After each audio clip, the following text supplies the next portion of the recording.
Helena is on a spaceship, the Orbiter 9, on her way to Celeste, humanity's new home.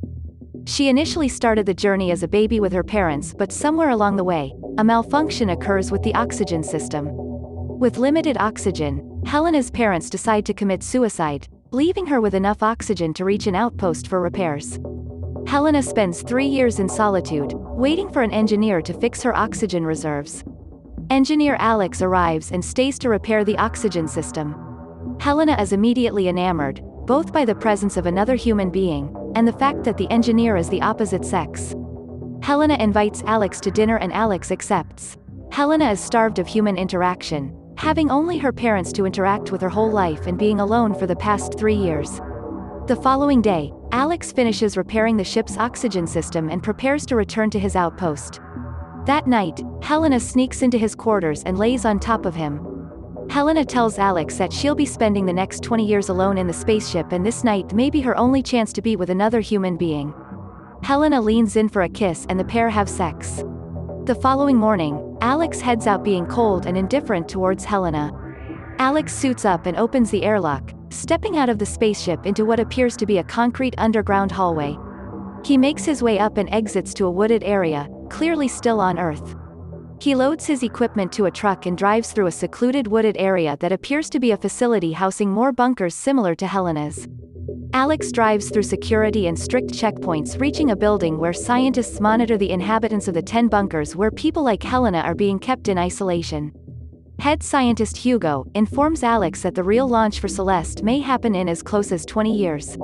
Alex expresses his concern about the passengers and the simulated flights and the ethical implications of their research. Hugo stresses that what they're doing will benefit billions and heavily outweighs the suffering of 10 people.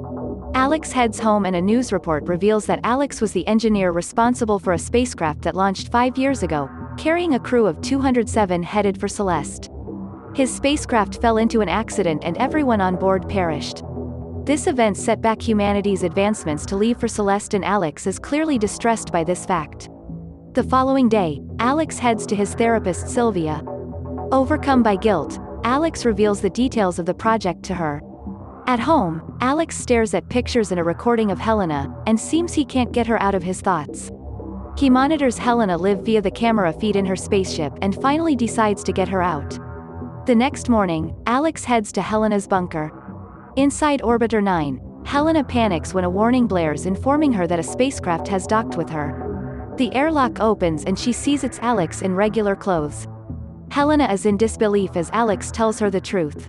He asks her to go with him and leave, but she refuses until he shows her a camera monitoring her, as well as a microchip implanted in her that monitors her vital signs and bodily functions. Alex hacks into the ship and routes a video recording of Helena so nobody would notice her gone. The pair then head out. Helena steps out of the dark bunker for the first time and is completely dazed by the sunlight. She has trouble seeing and even walking, being new to the air and the environment. Alex tells Helena all about the experiment and stresses that nobody should know about her existence. Helena says she wants to see her parents, but Alex stresses that must never know she's made it out. The pair eventually reach Alex's apartment and Helena explores the apartment, discovering whatever knickknacks and gadgets, and even experiences rain for the first time. The next day, Alex heads to Sylvia and informs her of what he's done. Concerned for his safety, Sylvia promises to help him out in case things get worse. That night, Helena and Alex head out to the city and Alex shows Helena his favorite spots. The couple shares a meal and Alex shows her new food and experiences she never got to have. They even head to a massive aquarium and Alex explains that soon all the fish will have to live in aquariums as the oceans could become too toxic. Several days pass and Alex shows Helena his home office where he keeps tabs on everyone in all the orbiters.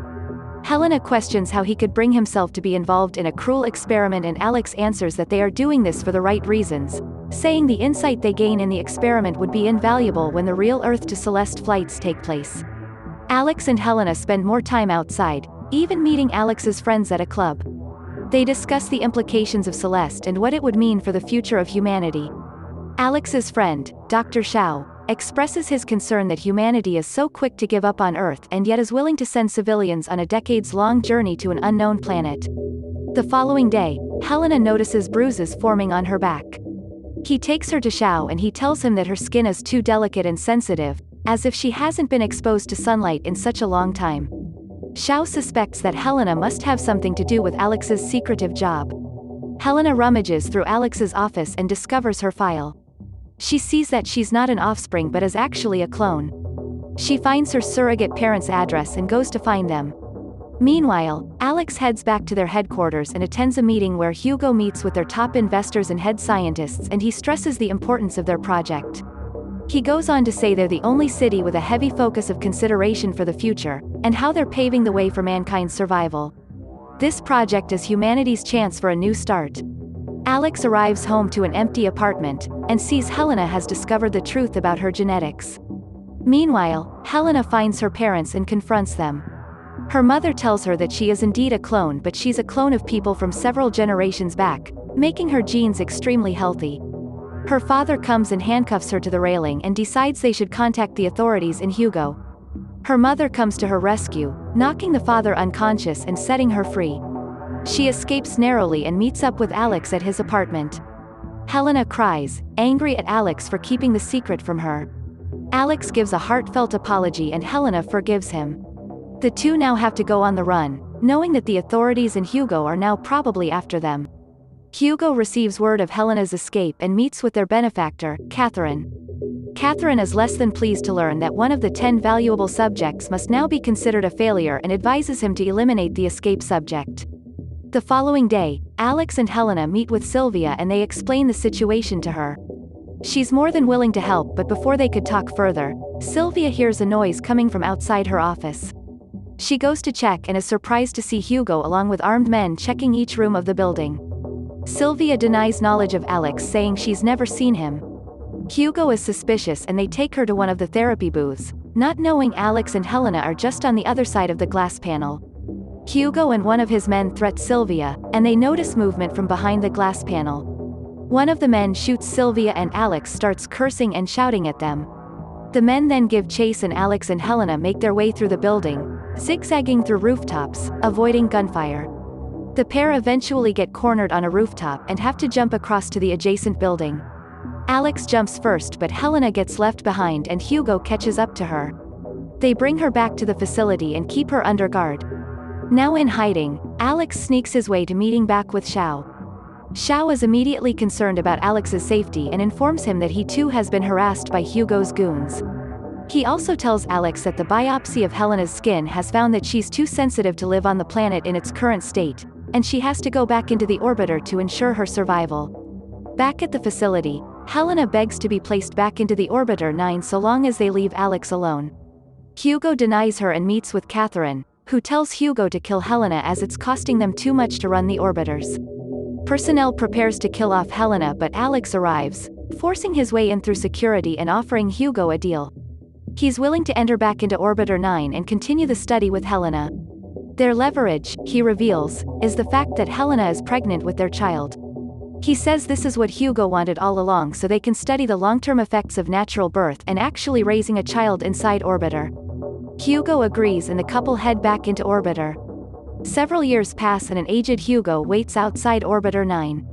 A young teenage girl steps out of the bunker, welcomed by personnel of the project. She looks around and smiles, hearing the roar of rockets launching for Celeste. Check out other movie recap videos right here. Smash the like button, subscribe and hit the bell so you don't miss upcoming movie recap videos, and until next time, have a good day.